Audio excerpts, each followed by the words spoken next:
Hello and welcome to another episode of V's Perspective. In this episode, we'll look at or analyze the mess that is the Beltway at this moment in Washington, D.C. Clearly, there's been a lot of grounds that have shifted in terms of how the administration or the second Trump administration is rapidly going in a certain direction. It's being challenged internally by its own people and its own new rules that it has created, be it the friction with various universities, be it the friction within with various arms of the government. For example, Doge, Elon Musk's role, and the fallout between Trump and Musk, which has led to significant, or which could lead to significant um, reorientation within the U.S. government's approach to how it looks at various organizations. For example, NASA, its space policy, and so on and so forth. Now, two or three things. First is, of course, the fact that the great rift between Elon Musk and Donald Trump, which was coming, many saw this coming for some time, and this would be the most ugly fallout. However, unlike that, the impact has not been as bad as as it was expected, but certainly it has created ripples within the Trump administration. Uh, Now, one of the reasons why it doesn't blow out of proportion, despite the initial signals that it did, is the fact that Trump's own responses have been measured in the sense that he has signaled that he has no intention of going back to make nice with Elon Musk, which means there's a great rift. Now, what that and where that leaves Doge's role, I think there's been some comment by Donald Trump himself where he wants Doge to continue in some form. Remember that it remains a department which was made by executive order and can be dismantled anytime through an executive order. So that remains a clear uh, priority or clear mandate for Doge itself. But the Trump administration has signaled that it wants to continue. It wants to retain some of the people that were initially associated with Doge. So I think that remains something that is still to open up in many ways, and unravel.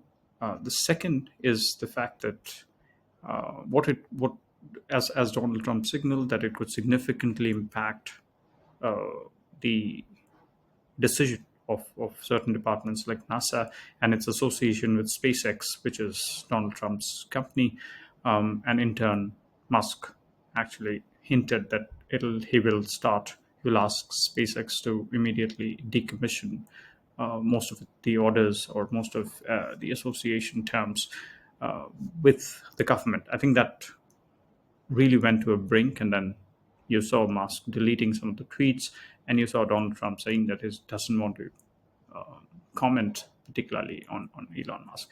That may be an understanding between both sides that perhaps right now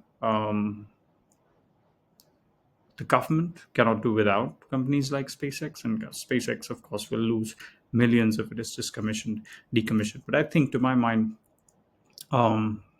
given the personalities of both the people, both the persons, I think this is headed in a direction where you will see a gradual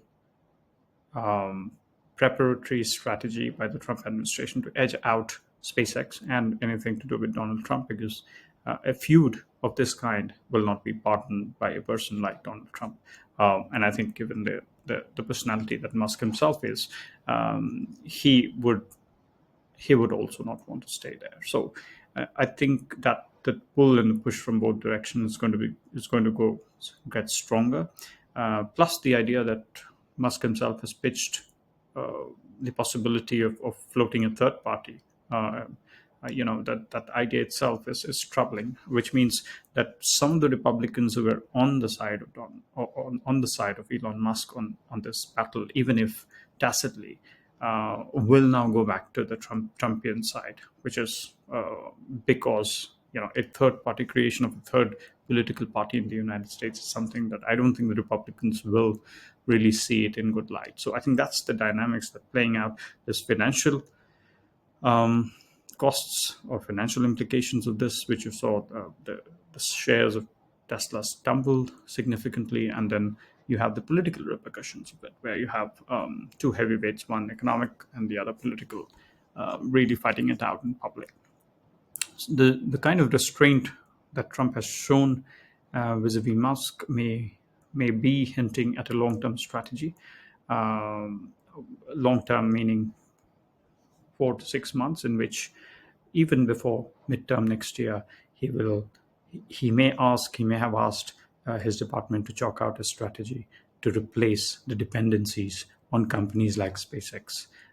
So I think that's the broader strategy. Where that leaves the United States, I think, of course, the funding that Musk brought into the political campaign, needless to say, goes out, and I think that may have severe costs during the midterm elections, and you will see you will see Musk increasingly pulling away, and you would also notice that the Vice President of the United States, J.D. Vance's tone in his podcast with Theo Vaughn really hinted at a mediation or a mediatory role rather than a confrontationist rebuke of Elon Musk. And that was interesting because Elon Musk actually talked about the possibility of Donald Trump's impeachment and replacement by J.D. Vance. Having said that, it remains a bridge too far in terms of where the political chips may fall. But in the shorter term, this remains a tense relationship, and with Musk out of the White House and its ambience, you will have a different, uh, probably a different space policy being chalked out, probably a different defense policy in terms of dependencies on private players.